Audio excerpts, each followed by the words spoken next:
Hey y'all, this is episode number 22. Going to be talking about Antifa and the attacks on Andy Ngo over the weekend that occurred in Portland, and then talking about the border again.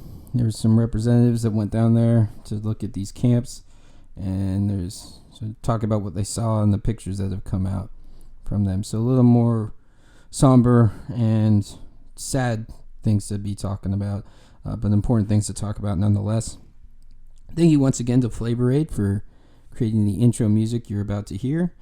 Their EP, All My Life, is available on Spotify and anywhere you stream music, so please check that out as well, and enjoy the episode.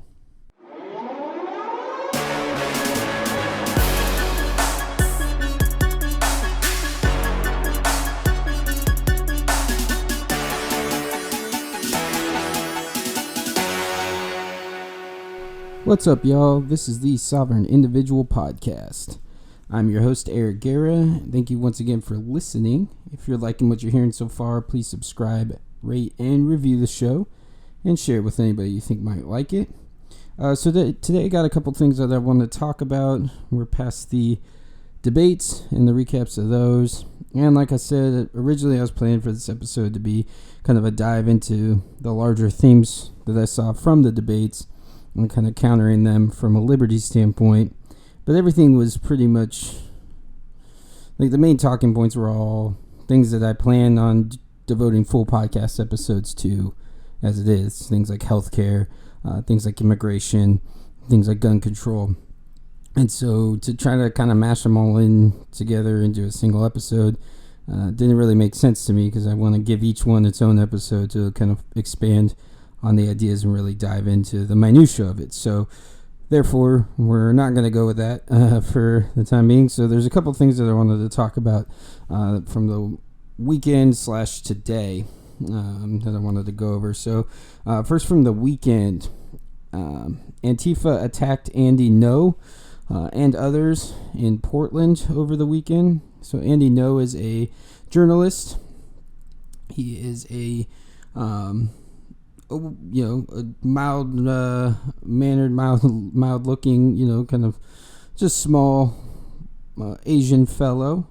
He's gay, and he's a conservative. So, kind of an interesting intersectionality mashup until you get to the conservative part, and that's part of the reason why the left doesn't seem to care too much. Or again, I'm trying to do better about just widely referring to the left. Certain folks on the left seem to not care about this attack and what was done to him.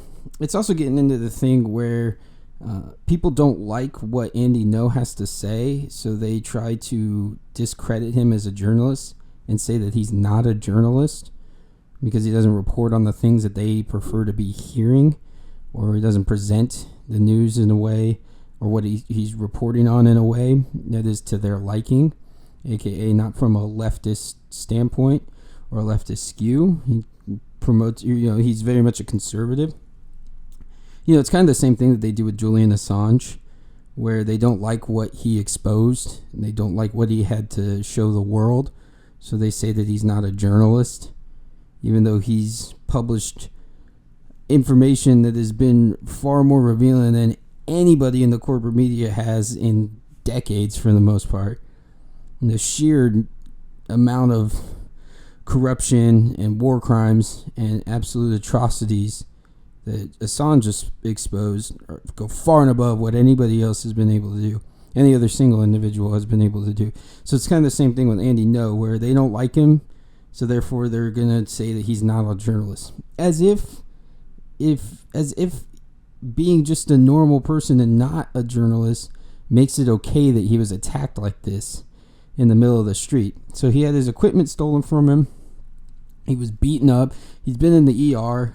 He tweeted out today a couple pictures of some of the people that assaulted him, hoping that people can help identify them for the police there. The other thing that was occurring is they were mixing milkshakes to throw on people, because that's like the new thing of certain folks on the left, the evangelical left especially, is this whole idea of like throwing milkshakes at people. And so what they were doing was they were mixing in quick dry cement with the milkshakes as well. And so there's, again, it's one of those things where folks were claiming that that's not true. Jack Prosivic, or however you say his name, made that up, and it's all false. First of all, Jack wasn't even the first one to report on it. If you look at the timeline, it was mentioned by the police first. And second of all, there are pictures of them mixing together these milkshakes and them holding a big old bucket with a caution warning label on it telling you not to touch it. Now, I haven't myself made a milkshake in a real long time, but I don't recall any ingredient ever being a part of a milkshake that you weren't supposed to touch, and it had a warning label on it. So you tell me. Again, this is one of those things, you're not seeing any of this. You're not going to see any of this from the corporate media. But that's kind of the beauty of the internet, and the beauty of something like Twitter is people can be there live on the ground, taking pictures and uploading it onto the internet, so you can just see for yourself. You don't have to believe, the corporate media, who isn't even talking about it that much. There's a few that are, and I'm going to give them their due credit here in a minute, but you can see it. So it's great in situations where the corporate media is lying about something, and you can get eyewitness testimony from there on the ground, and video and picture evidence from there on the ground of how it's being spun in the wrong way. Or in a situation like this where it's just being completely ignored, and then certain folks of the evangelical left and who are Antifa sympathizers are trying to excuse the behavior or downplay what was going on, you could see for yourself. No, you're full of it. They were mixing quick dry cement into these milkshakes they were throwing at people. And it wasn't just Andy Ngo that was attacked. There's multiple elderly gentlemen that were attacked. One was beaten over the head with a crowbar, and there's pictures of the damage to his head and the stitches that he had to get. Another older gentleman, he was just, he old, 60s, probably 70s, somewhere around in there. He was beaten up and all bloodied with no... They attacked him because of his age, and they just assumed that he was an older white gentleman, so he must have voted for Trump. I can't tell you. I'm going to do my best to not swear. I've been on a really good streak of that with these episodes, so I'm going to try to keep that up. Antifa is a cowardly organization full of predominantly privileged white people who view themselves as these, again, with this delusion of grandeur that the evangelical left holds right now, that the resistance hold right now, that they're fighting the modern day Nazis. And Antifa especially, that's what they consider themselves. And the problem is that their definition of what a Nazi is pretty much anybody to the right of them. So they have clashes like they did in Charlottesville with legitimate white nationalists, where it was, and even then it was, I'm not trying to get into all the minutia of Charlottesville, and look, the Antifa is an antagonistic terrorist organization. And what they're doing in Portland especially, this isn't the first time this type of thing has happened. They often go out onto the streets of Portland and just do what they want. The police there seem to be uninterested in doing anything about it. There's a lot of people saying that the mayor needs to be fired because he's ordered the police to kind of let Antifa do what they will. I don't know about the validity of that. I do know that something like this happening, if there isn't a response by the mayor, that will tell you a lot. They'll tell you a whole lot. But again, I mean, it gets into this thing because that was a complaint as all of this was going on, and as people were talking about it, and as the videos were being passed around social media, and you saw Andy Ngo is walking by himself. They're throwing milkshakes on him, and then there's it's a assault. And there's a group of them. There's multiple different people that start hitting him and beating him as he's just walking through. And so this whole thing was in a response to a Proud Boys meetup that was going on. So again, I'm not really sure where the Proud Boys were exactly. Andy was once again there reporting on the event, and then I'm not sure how it happened that he was alone, completely alone in this setting and surrounded by Antifa. I don't know exactly how the story went down. But again, it's in response to, and the Proud Boys are like, the Proud Boys, first of all, is a more diverse group than Antifa, by far. And like I said, Antifa is predominantly privileged white people who think that they're whatever. And the Proud Boys are actually quite diverse. And again, it started as like a joke, and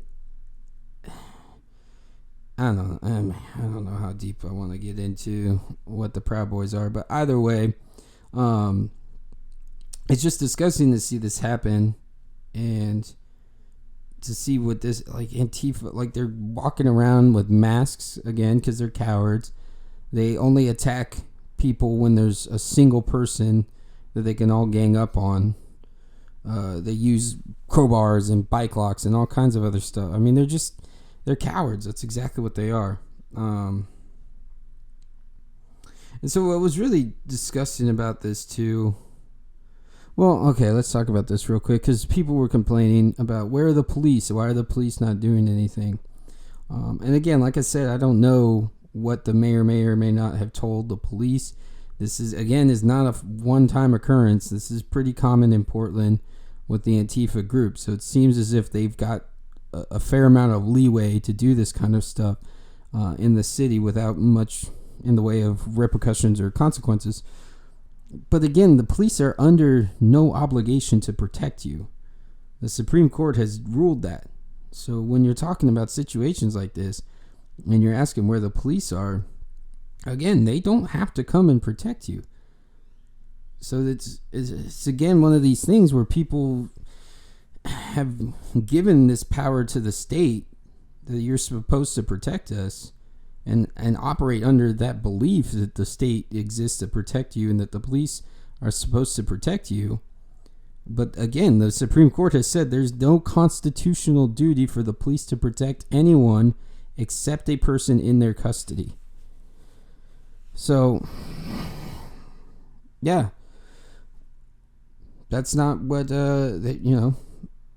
what we can talk about what they should have been doing, but what are they obligated to do? Nothing. They're not obligated to protect anybody in that situation. And again, it's kind of one of those things where people, like, something like this comes up, and it's when somebody answers the question, who will protect me, or somebody's asking that question, the answer should be that same person saying, I will protect myself. I will be responsible for keeping myself and my family and my loved ones safe. Because at the end of the day, that's the only person who you can trust fully to do that. And by the definition of the Supreme Court, that's the only person obligated to keep you safe, evidently. But something that was really gross that was coming out of this was there's a lot of people defending Antifa as if they're not this domestic terrorist organization, as if they're not just these huge pieces of human garbage walking around, as if they're not fascist. They claim to be anti-fascist, but everything that they do is fascist. This is fascist behavior, what they're doing. Somebody says things that they don't like, somebody holds beliefs that they don't like, so they go out in masks and they beat up on individuals who are separated from the rest of the people, because they're not brave enough to engage with the folks, in a group type setting. Or if they do, all they do is yell and scream and holler. But if they can single out a person and find them by themselves, then they're all brave and physical. They're disgusting. I saw something about, like, that people were saying Antifa was, like, libertarian or had libertarian tendencies, and that couldn't be farther from the truth in any way, shape, or form. First of all, they're violating the non-aggression principle in all of this type of stuff. So first and foremost, that's not libertarian right there. Second of all, the tactics that they're using against just language and thoughts that they don't like is not libertarian. Libertarians are stalwarts of freedom of speech. Libertarians are willing to defend speech that we loathe and that we find despicable. So, yeah, Antifa going to be further from the ideals of libertarianism. But there's a lot of people excusing their behavior and who are sympathetic to Antifa. A few people who came out and who were like, look, I've defended Antifa in the past, but this is awful. This can't be allowed to continue. And it's like, okay, well, where have you been? This is what Antifa has always been from the start. But I do have to give credit to Brian Stelter on CNN. He brought this up and condemned it and talked about Andy Ngo as a journalist and how he was attacked. So credit to Brian Stelter, as much as most of what he said most of what he says rather, is absolutely infuriating and hypocritical at best. He was absolutely right on this one, so I want to give credit. Andrew Yang also tweeted out his sympathies and condolences to Andy Ngo, so props to him as well. But yeah, it was disgusting type of behavior to see. Disgusting that they're mixing quick dry cement in with the milkshake. There's rumors that there's some rally, like right-wing rally in DC that's supposed to be upcoming this weekend, and the rumor is that Antifa is preparing acid to try to blind folks there and throw it in their eyes. So again, this is the type of group that you're dealing with in this type of situation. And again, the cops aren't legally required to protect those folks, so it's going to be interesting to see what happens.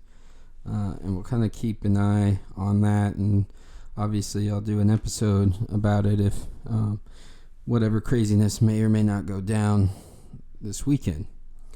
So the other thing I wanted to talk about was going back to the border. So there was a group of folks from Congress, AOC, Joe Kennedy III, Madeline Dean, and others went down to visit some of these camps today. And so I know on the concentration camps episode that I did, I was pretty harsh on AOC for using those pictures from her trip while she was campaigning before she was elected, as like a look at me type thing.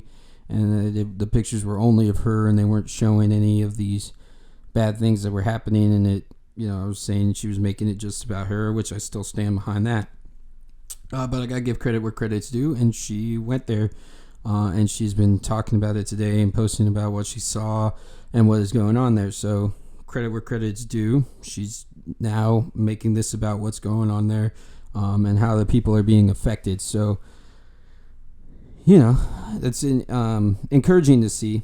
And so there's a few pictures that have made it out. They didn't allow the Congress people, the representatives, to bring their phones in with them, but there was a few people that they allowed to keep cell phones, I guess, or something was going on. I'm not sure exactly how these folks were able to get in their cell phones, but they took a few pictures. And then there's obviously been descriptions coming out from the representatives that were there, and by all accounts, it sounds absolutely awful. There's the one picture that I saw kind of backs up one of the descriptions. The description was like 15 plus women, older women, who were in a concrete cell, and the cell has no running water, and it's just a bunch of women separated from their family. And that appeared to be what that picture exactly was. There's probably, at least in the frame, at least 11 women, all kind of middle-aged, older-esque, and most of them tears in their eyes, crying. And there appeared to be, just a concrete cell with nothing in there. So it's just gross.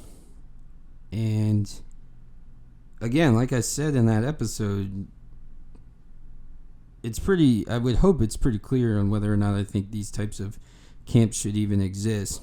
And philosophically, like I said, I'm going to have an episode about immigration and philosophically where, I stand from the liberty standpoint, and then also kind of pragmatically is where we are as a country right now, and where we could move towards to get to where I would want us to be. But the thing is, terrorists at Guantanamo Bay are treated better than this. Gitmo has better facilities than this. It's kind of one of those things. I remember when I was younger, and my little conservative Republican self, I would listen to Rush Limbaugh a lot, and he talked about, during, what was it? This would have been, I was still in high school, so it would have been during the Bush administration. But there was complaints coming out about Gitmo and the treatment of the people there. And Rush Limbaugh made a big deal about how well they were treated, how they were gaining weight because they were eating food. He likened it to being at a club resort, and he referred to it as Club Gitmo. So you're telling me that we treat terrorists who we captured in war? Again, I'm not going to get into obviously the validity of that war or what we're doing, but terrorists being held as terrorists as part of these terrorist organizations who we armed and funded and trained, but that's neither here nor there. Sorry, I can't help it. But we're terrorists being held at Gitmo are being treated better than these folks at the border who all they've done is cross an arbitrary line. That's absolutely insane and disgusting. And again, the United States is culpable for creating the conditions in which these people need to escape. Our foreign policy and our war on drugs have absolutely devastated the regions of Central and South America and have forced these people to flee. So you want to talk about this issue? The biggest thing that you could do to curtail the immigration problem at the southern border is end the war on drugs and end the welfare state. Obviously, the welfare state's going to be a much harder one to end. But you also, you decrease the incentive to come here. One, if you stop creating the conditions in which those people need to escape. And then two, if there's not free stuff to be given out to folks when they get here. But Republicans don't want to talk about that because Republicans like their types of welfare that they enjoy. And then Republicans love their war on drugs, even though it's been a massive failure. So, again, more stuff that we'll get into for the immigration-specific episode. But yeah, it's disgusting. And then there's a private Facebook group that was posts were made public from it, from a border patrol, a bunch of border patrol agents and members and former border patrol, and they're all part of this private Facebook group. And there's posts discussing purchasing burritos to throw at AOC and the other reps that we're visiting, which is, again, I don't agree with the throwing milkshakes thing, and I certainly wouldn't agree with the throwing burritos thing. But there is kind of a correlation there between, all right, they're going to throw milkshakes, we're going to start throwing stuff at them too. So it's just kind of, again, you start poking. The evangelical left is taking up throw eggs, throw milkshakes, throw all this stuff at people you disagree with, and then the natural response is to come back. So again, it's just, hey, don't throw stuff. Came close there. Don't throw stuff at people who hold views that you don't agree with. That just says that your views are so weak, or that your belief in them are so weak, or your ability to speak to what you believe in and to put into words why you feel the way that you feel is so weak that it's threatened by somebody else even thinking something different or saying something that you don't agree with, to the point where you have to react by throwing stuff at them. on both sides. Don't throw crap at people who hold different beliefs. It's not that hard of a concept to grasp, because that just begets more. The ante's just going to continue to be upped and up. And I promise the folks on the evangelical left, the folks on the evangelical right are not the ones that you want to be pushing to the point of escalating things like this and escalating violent encounters and things like this. I promise you, like, that's not going to end well. One side's incredibly well armed and the other isn't. And the side that isn't is the one that's trying to provoke the other side into violent encounters. That's not going to end well. For the love of God, pump the brakes, stop throwing things at people you don't agree with, and speak to your views and why what you believe in is right. And then the other thing that was happening on this private Facebook group is they're mocking the deaths of immigrants in custody. Mocking it. And most of these deaths are children. There was one particular, it was like a 15-year-old kid from Guatemala, I believe is where he was from, and he died in custody. And they're laughing about it, mocking it. Again, this is an arm of the state. This is representative of the state. And this is why I feel so strongly about the state. This type of stuff. There's no way that you can convince me that this is isolated to just this group. Well, this group holds power. This group has been given a uniform, a costume that grants them the power to hold not only U.S. citizens, but foreigners hostage, and to treat them like crap in these centers, to purposely be cruel to them. And there's no way that you're ever going to be able to convince me that that's not the eventual ending point of the state and its power. This is why I have such a problem with the state. It's things like this. This is a representation of the state. This is an arm of the state. And this is how it's acting. And it's not, again, this isn't a Trump thing. This isn't there's a guy with an R next to his name, or Orange Man is bad, and that's why all of this is happening. I have no doubt in my mind that part of this mindset and this mentality that these Border Patrol agents are showing was born out of the Obama administration, and how the Obama administration bragged about being tough on immigration and deporting 3 million people, detaining 90,000 plus children, doing the exact same stuff that's going on now. So you're telling me this is not just in the years that Trump has been in office now. This is going way back. Again, this isn't a letter next to your name problem. This is a problem with the state. This is what the state does. This is why I have such a problem with the state. This is why I have such a problem with giving an entity like that, deciding that these people get to hold a monopoly on the use of violence because we've determined that they get to wear this uniform that gives them that right over anybody else.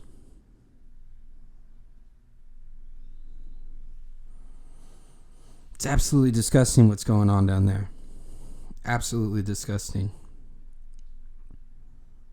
So, again, I don't know what the short-term solution is with a situation like this. I know something needs to be done to get these people into better conditions. I know that ending the war on drugs would be a huge step in the right direction. Stopping U.S. intervention into Central and South American governments would be a huge step. Stop funding these cartels. Stop drug running. Stop having the U.S. government be drug running would be a huge step in the right direction. But as far as short term goes, I don't know. Something needs to be done. We need to find someplace better in which we can take care of these people. Take care of these folks who are escaping very situations that are created by the United States government. And you're coming here solely to try to make a better life for themselves. That's what you got to remember. That's the biggest point of all of this. Is they're seeking something better and they're escaping a situation that the United States government is directly responsible for in almost every single case. Almost every single case.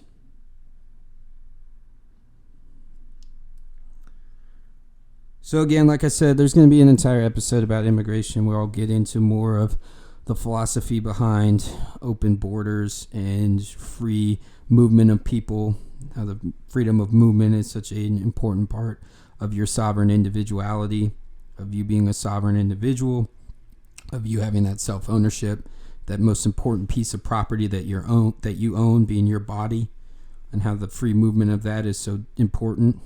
So we'll get into all that. Where things stand now and kind of where I would want to see things go. But the biggest thing is that I kind of mentioned, and the war on drugs and then the welfare state is the biggest way to curtail this issue. But Republicans aren't going to be brave enough to do something like that. So that's going to be it for today's episode. Thank you once again for listening. And we will be back maybe at some point this week. I'm not sure. It just kind of depends on what happens in the news cycle and if something comes up that I really want to talk about. But I'm working through the books that I'm reading in preparation for the episode on the Fed, because I really want to do that one as well, because there's a lot to talk about when it comes to the Fed. So I'm working through those books to try to get that episode out sooner rather than later. But thanks again for listening. Once again, you are a sovereign individual. Don't throw food items or bricks or stones or rocks at people who hold views that you disagree with or say things that you don't like. It's not an appropriate way in which to handle discourse within the country. And I promise, escalating violence and tensions with the evangelical right is not the path that the evangelical left wants to go down. And for the love of God, have some sympathy for what's going on at the border and what's going on down there. If you're looking at the trip that those folks took today, and you're mad because they were getting into shouting matches with the Border Patrol agents down there because of the conditions that they're holding these people in, if you're mad at the representatives for yelling at our border agents, you really need to take a look in the mirror and rethink your approach on this.